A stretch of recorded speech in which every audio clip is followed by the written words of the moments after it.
안녕하세요. 닥터 MBC 목서윤입니다. 최근에는 청소년, 성인 할 것 없이 치아 교정하는 분들 어렵지 않게 볼 수 있는데요. 겉으로 보기에 치아 배열에 큰 문제가 없더라도 교정이 필요한 경우도 있다고 합니다. 그래서 오늘은 익산 탑플란트 치과 한수일 원장과 함께 치아 교정 치료에 관해 이야기 나눠보겠습니다. 극적인 외모 변화를 가져온다고 알려진 치아 교정. 흔히 치아 교정을 외모와 관련된 사안으로 접근하지만 교정 후 얻게 되는 건강상의 이익이 더욱 크다고 합니다. 치아 교정 치료에 관한 궁금증을 치과 의사 한수일 원장과 함께 풀어봅니다.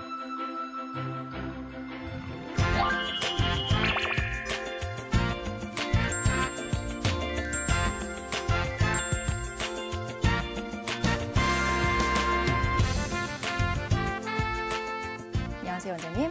안녕하세요. 네. 주변을 보면 치아 교정하는 분들 많이 볼 수 있는데요. 주로 어떤 사람들이 이 교정이 필요한 건가요? 예, 치아 교정이라고 하는 것은 부정교합을 가진 환자분들을 정상교합으로 만들어주는 것을 말하는데요. 부정교합이라고 하는 것은 일반적으로 비뚤비뚤한 치아를 가진 치아 배열에 문제가 있는 경우 윗턱이 많이 나오거나 아래턱이 많이 나오거나 위아래 턱에 부조화적인 골격적인 성장이 있는 경우가 있는데요. 물론 이 둘 다 가지고 있는 경우도 있습니다. 또한 치아 배열은 좋지만 윗니와 아랫니, 앞니가 서로 닿지 않아 음식물 섭취가 힘든 경우도 있겠고요. 턱관절과 근육의 이상으로 인해서 음식이 잘 씹히지 않은 경우도 또한 부정교합에 해당이 되겠습니다. 네. 이런 환자들을 치료하는 것이 치아 교정이라고 합니다. 치아 교정으로 얻는 외모 개선 효과가 상당히 큰데요. 이렇게 외모적인 것 말고 또 치아 교정이 필요한 이유는 뭐가 있을까요? 예, 저희 치과에 내원하시는 분들에게 저희가 많이 말씀드리는 것 중 하나는 치아 교정은 외모 개선뿐만이 아니고 고르지 못한 치아를 가졌을 때 가지런하게 하게 되면 음식물을 끼는 데 있어서 굉장히 도움이 됩니다. 고르지 못한 치아는 음식물을 많이 끼게 하고 이술질만으로 제거가 잘 안 되는데요. 그렇게 하게 되면 치주 질환과 치아 우식과 같은 병의 원인이 됩니다. 100세 시대에 건강한 치아를 오래 가지고 가기 위해서는 치아 교정도 꼭 필요한 필수적인 치료라고 할 수 있겠습니다.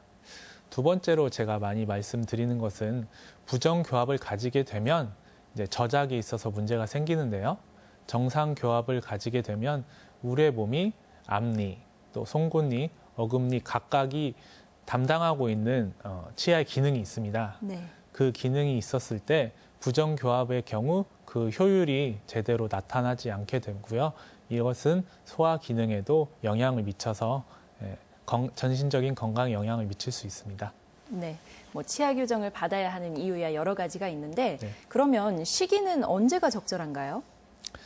일반적으로 성장기 아동에 있어서 교정 치료의 적기는 혼합치열기 후반기라고 할 수 있겠는데요. 혼합치열기라고 하는 것은 이제 전니에서 영구치열로 넘어가는 후반기 시기를 말하고요.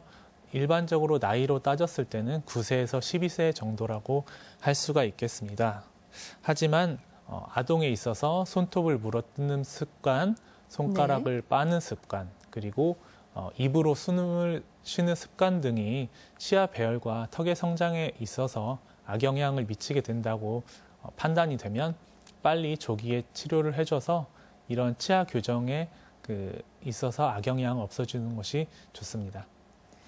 대부분 그러니까 그러니까 성인이 되기 전에 치료를 받는 걸 권하는 것 같은데 그러면은 성인이 된 후에는 치아 교정을 받기에 늦은 건가요?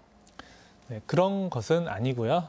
성인이 되어서도 건강한 치아와 잇몸 상태를 가지고 있다면 교정력에 의해서 언제든지 치아 교정이 이루어질 수가 있는데요. 무엇보다도 성인 환자들의 교정 치료의 장점이라고 하면 협조도가 좋다는 것입니다. 성인들은 부정교합을 가진 채 많은 시간을 보내왔고 그것에 대한 강력한 그 개선 의지가 있습니다. 네. 그래서 이제 의사의 지시에도 잘 협조가 되고요. 장치 관리에도 꾸준하게 노력을 해주시기 때문에 좋은 치료 결과를 나오는 경우가 많이 있습니다. 그 아동에 있어서는 교정 치료는 부모님의 의지가 많이 반영이 되기 때문에 아이들은 치과에 가기 싫어도 부모님에 의해서 오게 되는 경우도 많고 이술질도 잘 되지 않고 이제 장치 관리가 잘 안 되는 경우가 종종 있습니다. 그렇기 때문에 그런 것은 또 치료의 질을 떨어뜨리기도 하죠. 네. 그런 장단점이 있네요. 그러면 이제 치아 상태를 제대로 파악해야 어떤 치료가 필요한지 뭐 알 텐데 본인의 치아 상태를 확인할 수 있는 검사에는 어떤 것들이 있나요? 예, 일반적으로 치과에 내원하시게 되면 치아 교정에 필요한 기본적인 문진을 작성을 하겠고요. 치과 의사에 의해서 이방 검사, 얼굴 형태 등에 대해서 이제 파악을 하게 됩니다. 그리고 엑스레이 사진을 찍게 되는데요. 가장 기본적인 이제 파노라마 사진이라고 하는 것은 입안에 있는 치아 이외에 입안에 보이지 않는 치아까지 전체적인 뼈 상태와 치아 상태를 알 수가 있습니다. 그래서 정상적인 치아보다 많은 과잉치, 정상적인 치아보다 적은 결손치, 그리고 치아의 맹출을 방해하는 매복치 등이 발견이 되어서 어떤 것들이 문제를 가지고 있는지 파악할 수가 있고요.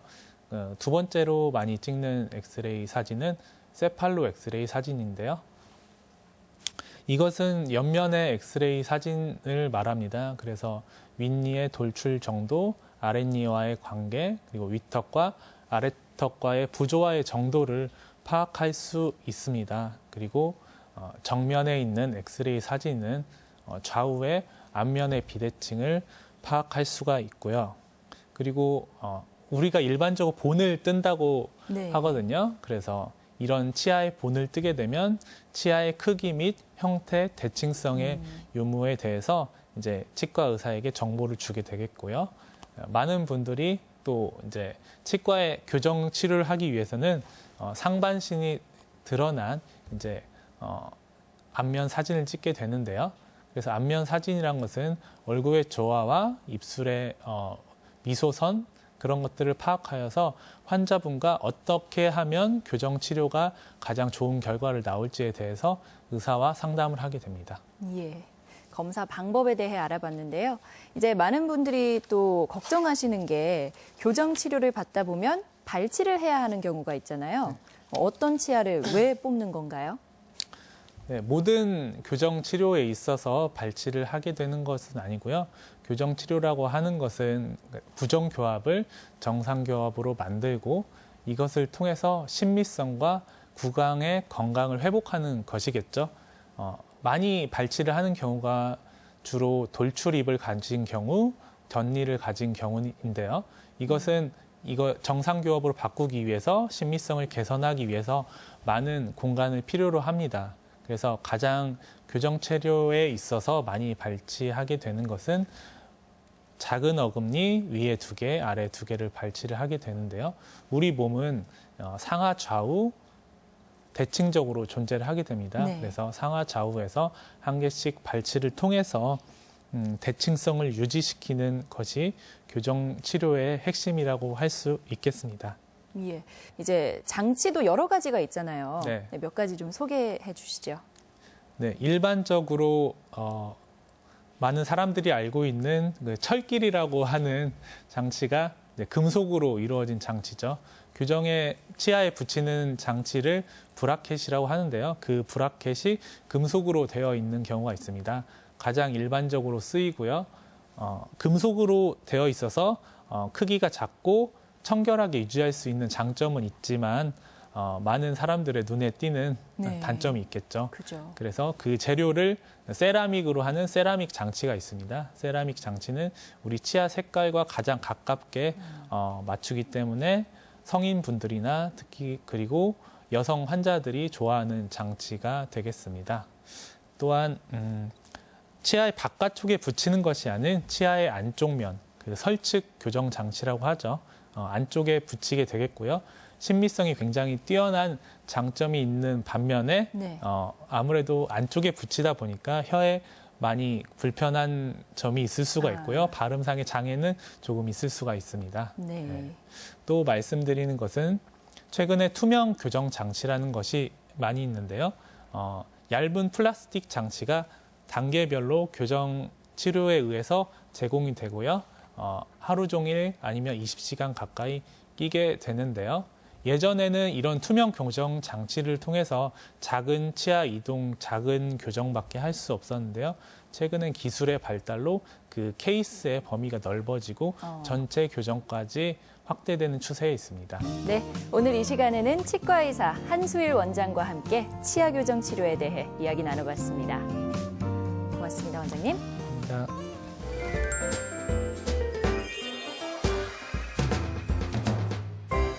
하루 종일 사무실에 앉아서 생활하다 보면 다리가 붓고 당기고 저린 경험 있으실 겁니다. 다리의 혈액순환이 제대로 되지 않으면 심각한 질환으로 발전할 수도 있다고 하는데요. 오늘은 익산병원 김경훈 과장과 함께 심부정맥 혈전증에 대해 이야기 나눠보도록 하겠습니다. 오래 앉아 있었을 뿐인데 내 심장이 위험하다? 한쪽 다리가 붓고 통증이 있거나 튀어나온 혈관이 느껴진다면 정맥에 혈전이 생기진 않았는지 의심해 볼 필요가 있습니다. 외과 전문의 김경윤 과장과 함께 다리가 알려주는 심장 위험의 경고, 심부정맥 혈전증에 대해 이야기합니다.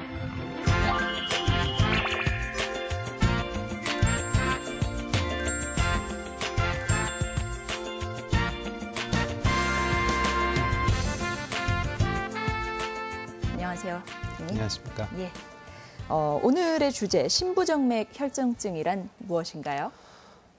정맥 흐름이 정체되어 상지나 하지 깊은 부위에 있는 정맥에 혈전이 생기는 것을 심부정맥 혈전증이라 합니다. 혈전이란 혈관 속에서 젤리와 같이 피가 굳어버린 덩어리를 일컫는 말입니다. 심부정맥 혈전증은 흔히 장기간 좁은 좌석에 앉은 승객에서 발생하는 질환이라 하여 이코노미 클래스 증후군이라고도 부르기도 하며 상대적으로 상지보다는 하지에서 많이 발생합니다. 그리고 연간 발생률은 0.1% 정도 발생이 되고 있고 고령에서 흔히 발생하는 질환 중 하나입니다. 예. 그러니까 심부정맥에 혈전이 생겨서 뭐 여러 가지 증상을 일으키는 질환 이렇게 볼 수 있겠는데 저희가 뭐 동맥이나 정맥은 많이 들어서 잘 아는데 심부정맥은 조금 생소하거든요. 이건 어떤 부분인가요? 네, 노폐물과 이산화탄소가 많은 피가 심장으로 되돌아오는 혈관을 정맥이라고 하는데 정맥은 심부정맥, 표제정맥, 관통정맥으로 구성이 되어 있습니다. 표제정맥은 피부 아래에서 근육의 근막 위에 위치를 해 있고 심부정맥은 근육의 근막 아래 깊숙한 곳에 위치를 하고 있습니다. 일반적으로 혈류의 방향은 표제정맥에서 심부정맥 방향으로 움직이는데 네. 관통정맥은 이 둘을 연결하는 역할을 하고 있습니다.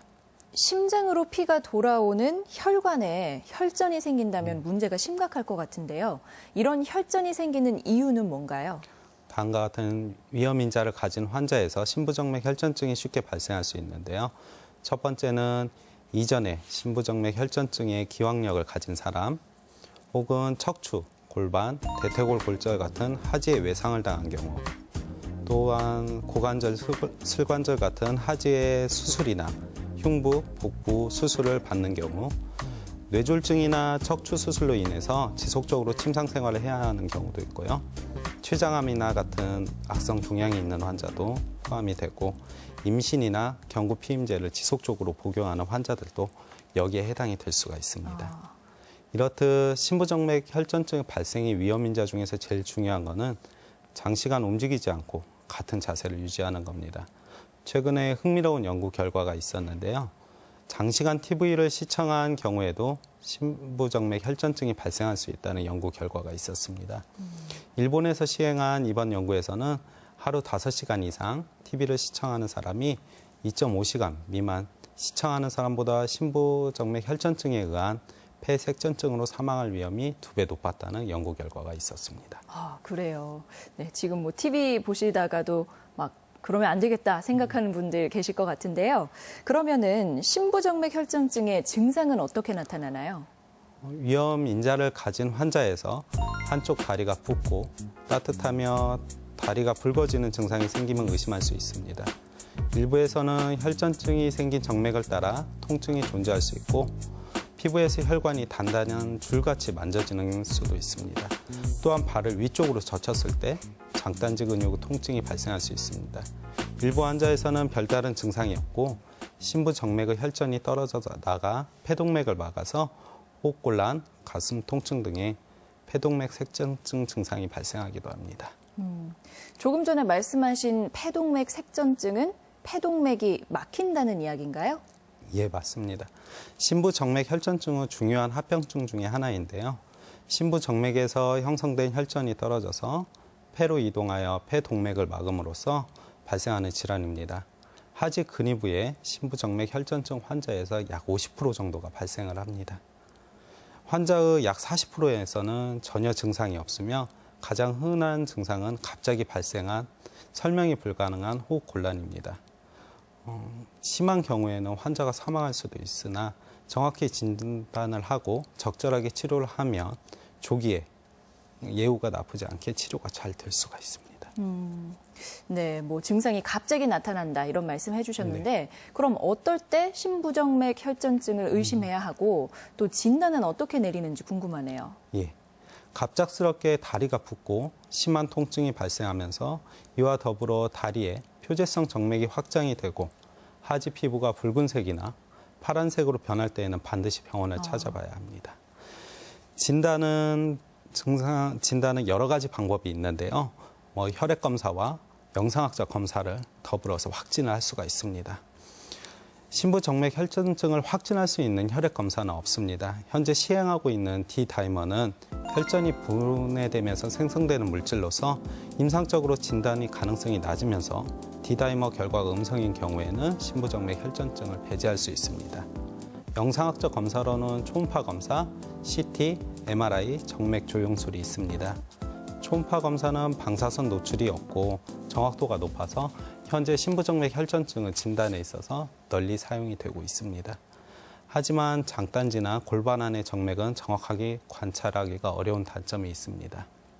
컴퓨터 단층 촬영이나 MRI 검사는 골반 내 정맥에 대한 검사에 있어서 유용하게 사용을 할 수 있는데 컴퓨터 단층 촬영은 조영제를 사용해야 하는 단점이 있고 임산부에게는 사용을 할 수 없다는 단점이 있습니다. 또한 MRI 검사는 시간이 많이 걸리고 폐쇄된 공간에서 검사한다는 단점이 있습니다. 마지막으로 정맥 조영술은 바로 표재 정맥에 조영제를 투여하여 혈관을 촬영하는 기법인데요. 심부정맥 혈전증을 진단해서 가장 확실한 검사입니다. 하지만 합병증의 발생 가능성과 환자의 불편감으로 인해 널리 사용은 되지 않고 있습니다. 평상시에 심부정맥 혈전증을 예방할 수 있는 방법이 있을까요? 심부정맥 혈전증은 건강인의 경우에는 장시간 비행을 하는 경우에 많이 발생을 하는데요. 이를 예방하기 위해서는 1시간에서 2시간 간격으로 좌석 사이에 있는 복도를 주기적으로 움직여주든지 앉아있을 때는 스트레칭을 자주 하는 것도 도움이 될 수 있고 혹은 물과 이온 음료를 많이 섭취하는 것도 도움이 될 수가 있습니다. 혹은 위험인자를 가지고 있든지 혹은 다리가 잘 붓는 환자에 있어서는 의료용 압박 스타킹을 착용하는 것도 도움이 될 수가 있습니다. 그리고 이번 환자의 경우 심부정맥 혈전증의 발생 가능성이 높은 경우 예를 들면 척추에 손상을 입었든지 하지에 큰 손상이 있는 경우에는 의료진과 상의를 해서 항응고제 투여를 고려를 해볼 수가 있고요. 혹은 출혈의 위험성 때문에 불가능한 경우에는 의료용 압박 스타킹이나 공기를 이용한 압박기구 등을 이용을 할 수가 있습니다. 네, 오늘 이 시간에는 외과 전문의 김경윤 과장과 함께 심부정맥 혈전증에 대해 이야기 나눠봤습니다. 오늘 말씀 고맙습니다, 과장님.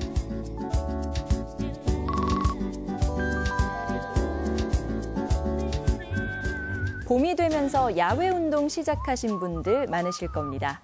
잘 걷기만 해도 체중이 줄고 스트레스도 줄고 혈압도 낮출 수 있다고 하는데요. 그래도 충분한 효과를 얻으려면 하루 30분에서 1시간은 걸어야 한다는 생각에 그만한 시간은 없다며 아예 하지도 않는 분들 있습니다.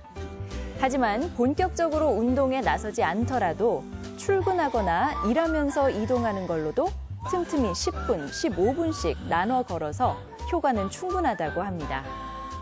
마찬가지로 10,000보를 걸어야 한다. 이런 숫자에 너무 집착하지 마시고 현재 걷는 양보다 조금 더 늘리고 꾸준히 하는 것만으로도 좋은 효과를 거둘 수 있습니다. 운동이라는 부담을 먼저 느끼시기보다 실천할 수 있을 정도로 가볍게 먼저 몸을 움직여보는 건 어떨까요? 제가 준비한 소식은 여기까지입니다. 저는 다음 주 이 시간에 다시 찾아뵙겠습니다. 고맙습니다.